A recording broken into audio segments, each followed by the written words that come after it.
Tipu Sultan's story is not simple. To some people, he's Tiger of Mysore, first freedom fighter, rocket genius.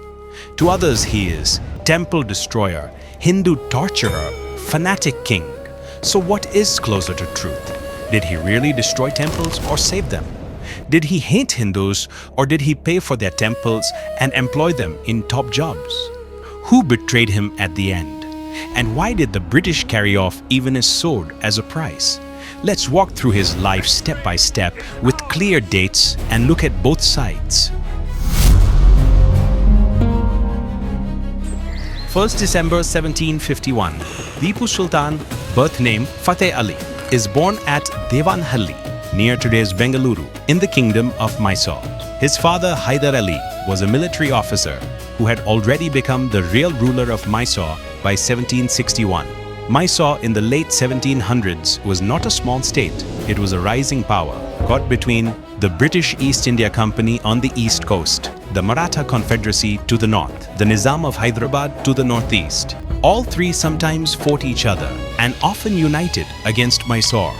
From 1766, when Tipu was only 15, he began to ride with his father in war. He learned cavalry tactics and artillery from French officers who served Hyder Ali. So from his teenage years, Tipu saw the British not as traders, but as a dangerous army trying to swallow Indian kingdoms.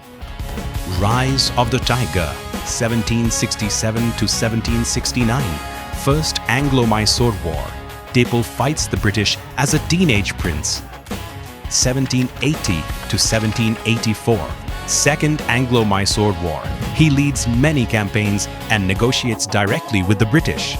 By now, the English in London know his name and fear it. British officers write that he moves so fast on different fronts that it feels like he is fighting in many places at once.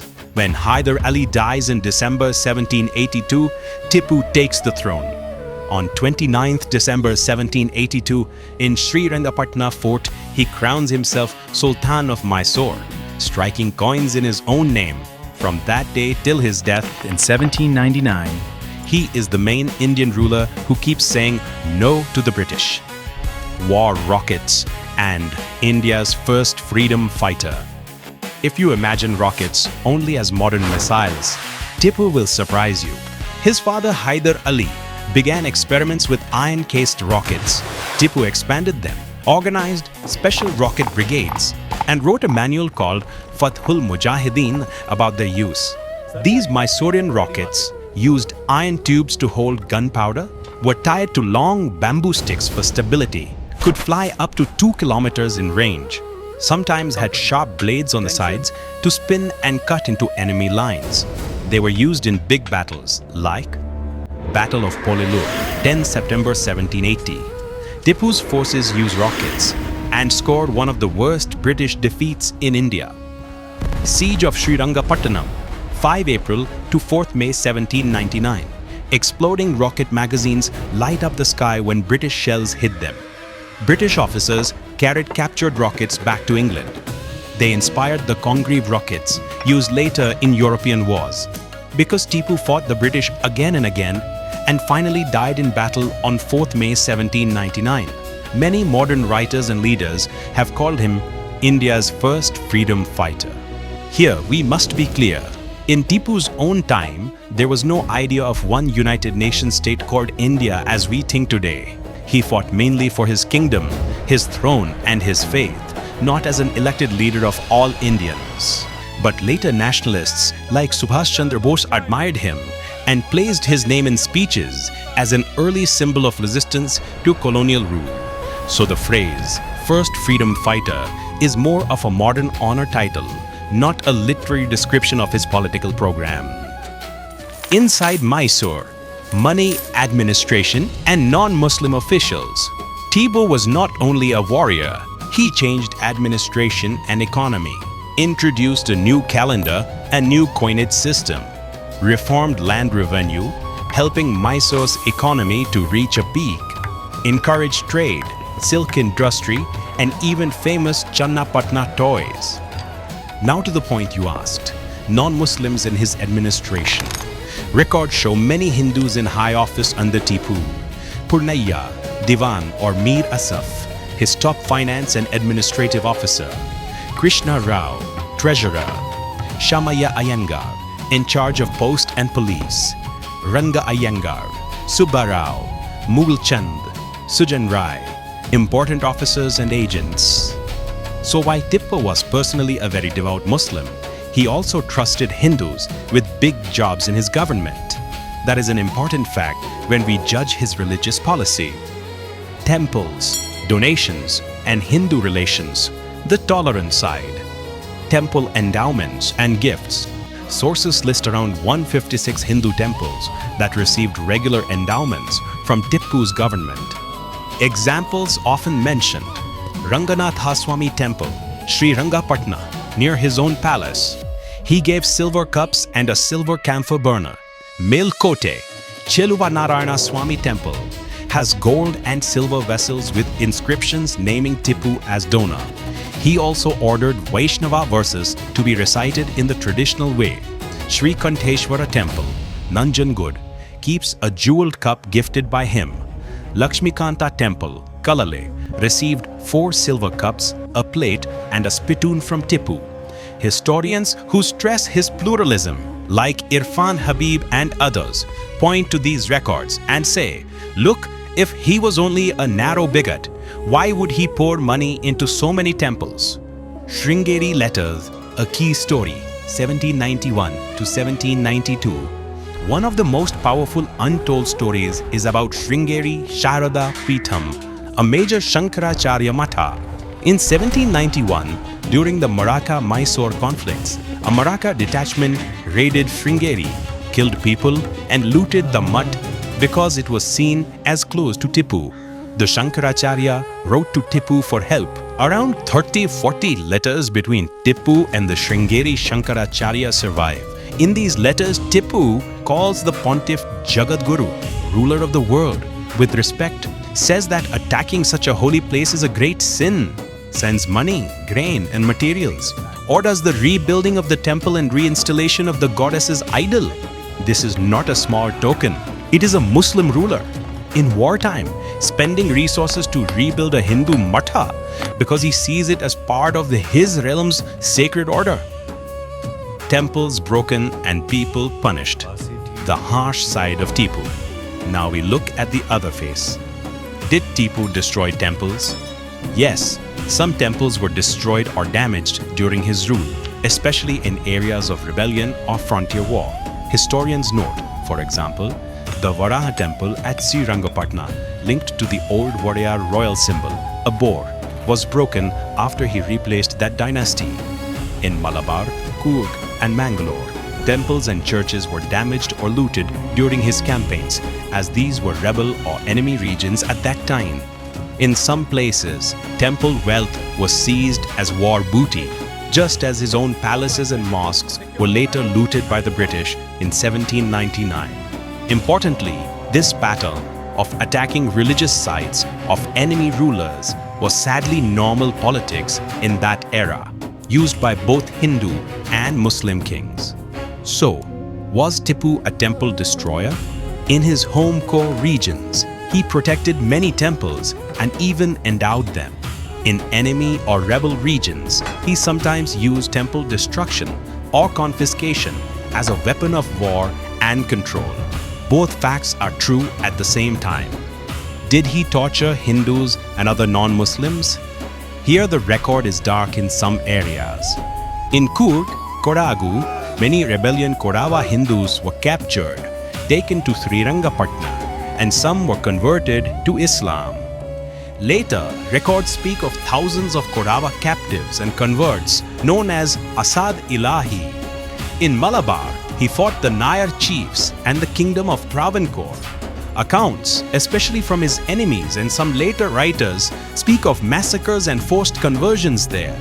In Mangalore, Catholic Christians faced deportation and harsh treatment under his orders. At the same time, some modern scholars say British and missionary sources exaggerated the numbers for propaganda and point out gaps or contradictions in the data.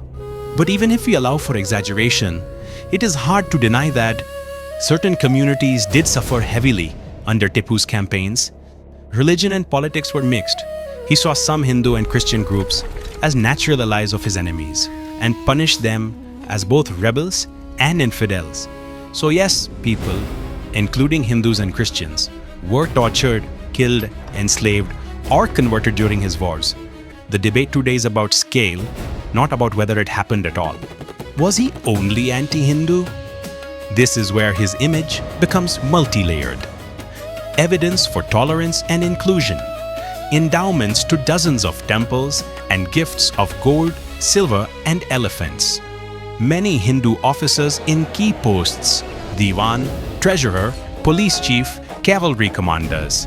Respectful letters to Sringeri Shankaracharya calling him Jagadguru and restoring his matha. Evidence for religious toughness. Harsh actions against Kodavas, Nairs, Mangalorean Christians, and even some Muslim groups he distrusted, like certain Mappilas or Mahdavia Muslims. So the fairest summary many historians give us, Tipu was a devout Muslim ruler who wanted power and security for his kingdom. He could be protective and generous to Hindu institutions that supported him, and brutal to communities he saw as enemies, many of whom were also Hindu or Christian. Not a simple secular saint, but also not a cartoon Hindu-hating monster. The heroic fight with the British and those who betrayed him.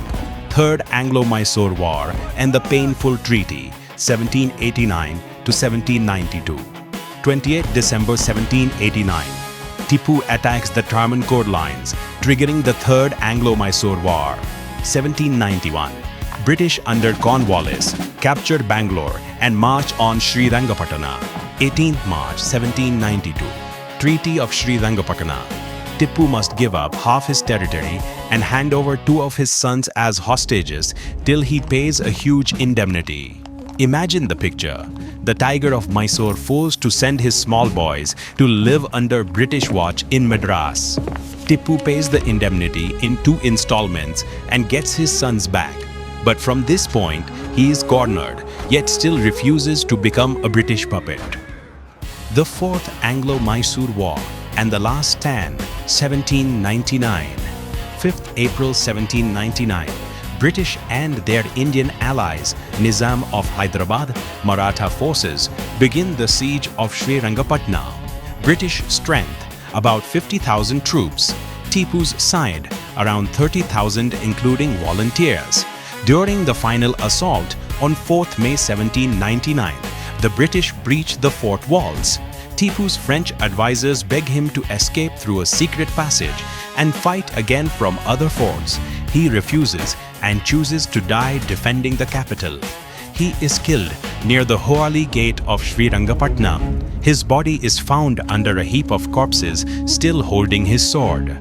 Later, someone attributes to him the famous line, "Better to live one day as a tiger than 1,000 years as a sheep." Even if the exact words are debated, the spirit matches his final act. Betrayers and rumors of treachery.